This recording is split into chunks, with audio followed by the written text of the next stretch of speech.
Here we are playing Resident Evil 5. This is a brand new demo that we've created specifically for E3.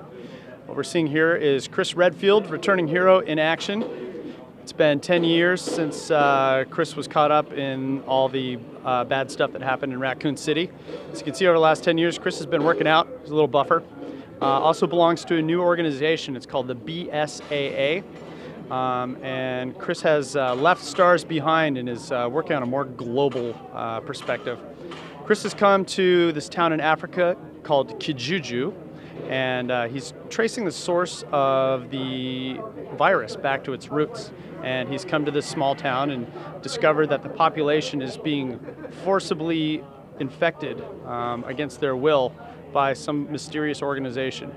So the RE5 storyline is going to tie together elements from the entire Resident Evil series. We're in Africa following the storyline that was kind of exposed back in Resident Evil 3 and also in Resident Evil Code Veronica.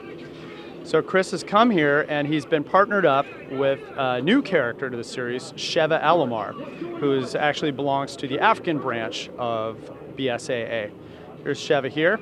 This is showing co-op in action. So Resident Evil 5 is designed as a co-op game. At the Microsoft press briefing on Monday, we showed online co-op for the very, very first time, and people were genuinely excited. There was actually an outburst of spontaneous applause, which we found intensely gratifying. So the good news is that players will be able to connect through the PlayStation Network or Xbox Live, find each other, and jump into games and help each other out.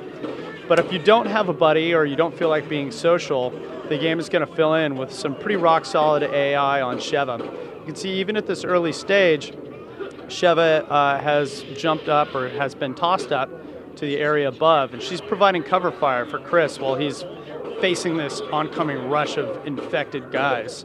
Sheva's now come down off the rooftop, and she was actually using her AK-47 for a while to dust off these guys.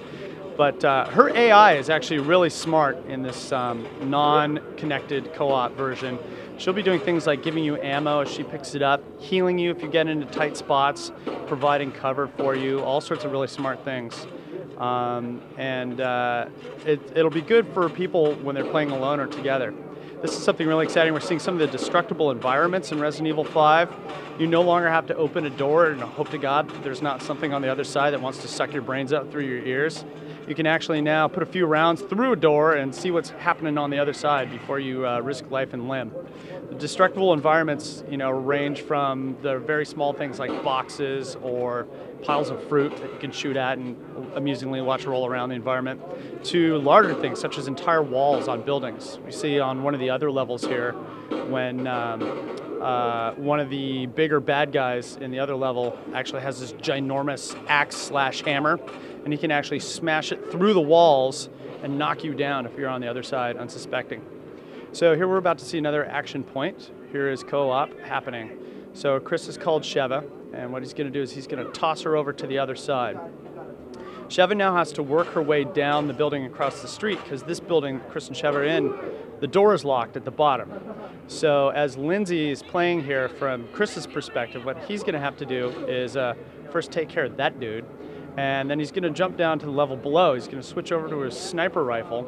He's actually going to provide cover fire for Sheva on the other side. And that's a satisfying explosion. Now Sheva is, she's a very good shot. She's a tough cookie on her own, but she can be quickly overwhelmed by the hordes of infected that are pouring up through the stairway. So if Lindsay could actually get a headshot, clearly we need to play some more, he could be taking these guys down. So you can see he's a major assist to Sheva here, and you can see how this is going to work out in co-op. So now that Sheva's kind of cleared out the room a little bit with Lindsay's assistance, she's actually going to run downstairs because she needs to come help Chris get the door open on the other side. So Lindsay's now going to run Chris Redfield downstairs, and he'll be able to provide cover fire for Sheva from the bottom floor. You'll see he'll actually be able to stick his gun out through the vents here and help pick off any bad guys who come along while Sheva's working her magic. There's some more destructible stuff, and Lindsay's lining up on that barrel. You gotta love those explosions. Sheva's going to be running down momentarily, and she's going to be helping Lindsay here by actually shooting the lock off that door. That door is you can't get through on this side because it's locked on the outside right there.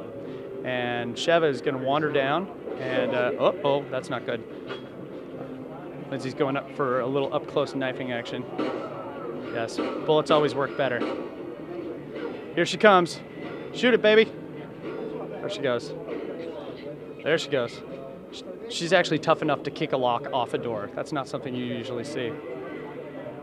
So Lindsay's now going to head right up these stairs and make his way to freedom.